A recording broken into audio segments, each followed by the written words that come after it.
Effectivement, un grand moment pour la Ligue, puisque cela permet d'avoir ce centre d'accueil sous la zone de la Basse-Terre.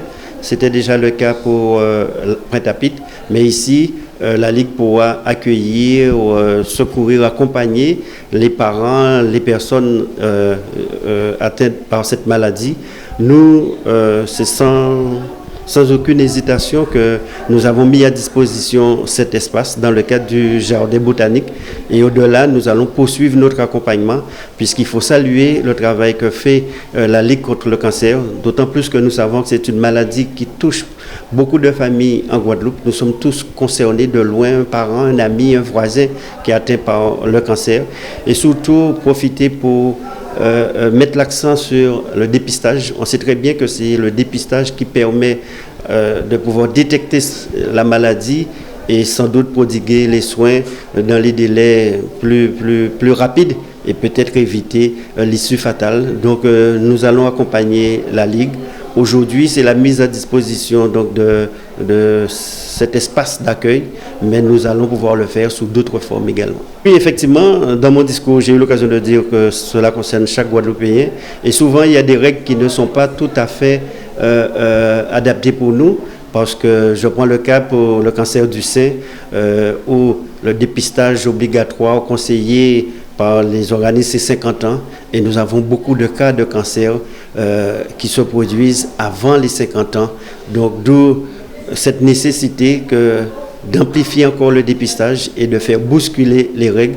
Nous vivons dans un espace, dans un territoire qui a connu des catastrophes écologiques, on le sait, et avec donc des risques supposés de cancer. Là aussi, on ne peut pas ne pas en tenir compte.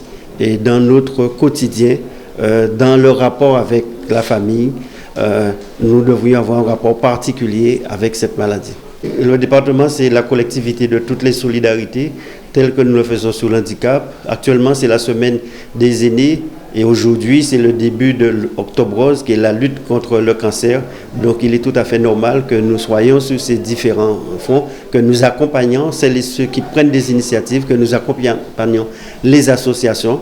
Et tout ce que je demande, c'est que nous, c'est notre rôle d'agir en ce sens, mais il faut que chaque Guadeloupéen puisse être acteur dans ces différentes luttes. Ça fait au moins plus de 2-3 ans qu'on attend cette inauguration, parce que nous avions déjà le local. Cette inauguration est du fait d'ailleurs, elle porte le nom de Monsieur Feu Ogoli, qui était le trésorier de la Ligue et qui tenait absolument à ce qu'il y ait un rééquilibrage du territoire. Et ça lui tenait à cœur qu'au niveau de Basse-Terre, nous puissions avoir un siège. D'ailleurs, c'est aussi pour cela, et c'est comme cela que je suis rentrée à la Ligue, où il lui fallait aussi quelqu'un, un administrateur qui pouvait être sur Basse-Terre.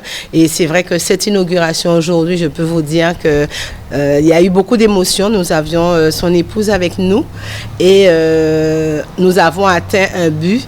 Nous aurions souhaité qu'il soit là parce que lorsqu'on a posé la première plaque pour définir que c'était le siège de la Ligue, il était là. Et ben, juste avant Octobre Rose, il nous a fait un pied de nez et il nous a quittés. Qui mieux que les CK, c'est surtout le service des CCAS qui sont nos partenaires, puisque c'est eux qui rencontrent ce type de population. C'est eux qui savent comment, quelles souffrances elles ont. Et donc, en général, ils viennent directement vers nous et ont toujours cette volonté de pouvoir mettre en place cet événement, parce qu'il est mieux de prévenir que de guérir. Et effectivement, il faut, au niveau du département, c'est vrai que c'est leur compétence. Et donc, nous avons quand même, avec le partenariat de la convention signée avec le département, ils nous ont mis à disposition à Pointe-à-Pitre ce qu'on appelle la maison d'accueil. Donc, c'est le département. La maison que nous avons inaugurée aujourd'hui, le siège, est aussi mis à notre disposition par le département. Mais nous sommes aussi accompagnés par la région par le biais de leur commission de santé. Donc, c'est comment vous dire ça? Ça touche tout le monde. Donc, tous concernés par le cancer, peu importe. Aujourd'hui, nous parlons du cancer du sein. Pourquoi? Parce que c'est la première cause de cancer et de mortalité chez la femme. Mais nous avons aussi le cancer colorectal ou de la prostate, qui est le cancer des hommes.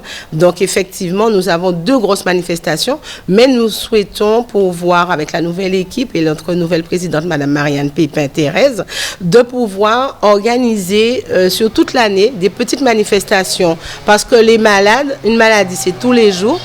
Les oncologues, tels que les oncologues, les infirmières, le CMS et tout ça, ben, ils découvrent des patients, c'est tous les jours que quelqu'un est dépisté. C'est chaque jour dans le quotidien du patient que nous devons intervenir. Donc, nous avons décidé cette année qu'il faut que nous soyons un petit peu plus sur les autres, au quotidien. Tant bien même que nous ayons des soins de support, mais tout le monde ne vient pas vers la Ligue. Pourquoi? Parce que on nous voit Octobre Rose, Mars Bleu, et après, on est dans l'attente. Donc, ceux qui sont avec nous déjà à la Ligue sont là.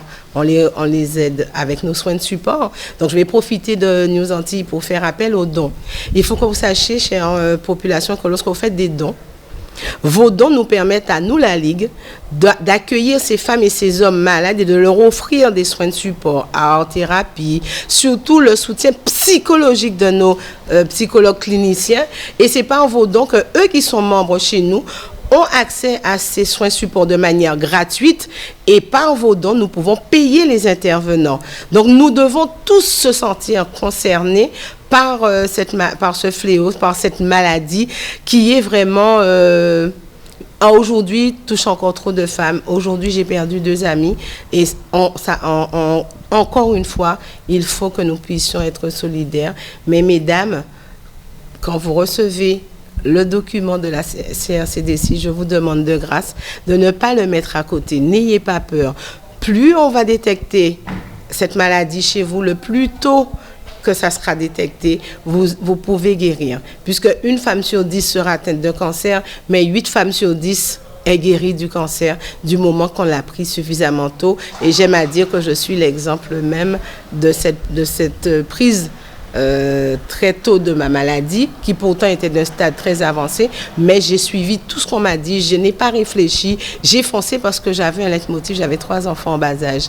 Et je suis là parce qu'effectivement, il y a l'avant-cancer, on a une vie, il y a le pendant-cancer, mais le plus important, c'est l'après-cancer. Renaître d'une nouvelle vie, être une nouvelle personne, vivre autrement, faire plus attention à soi, surtout faire plus attention à soi, l'écoute de soi.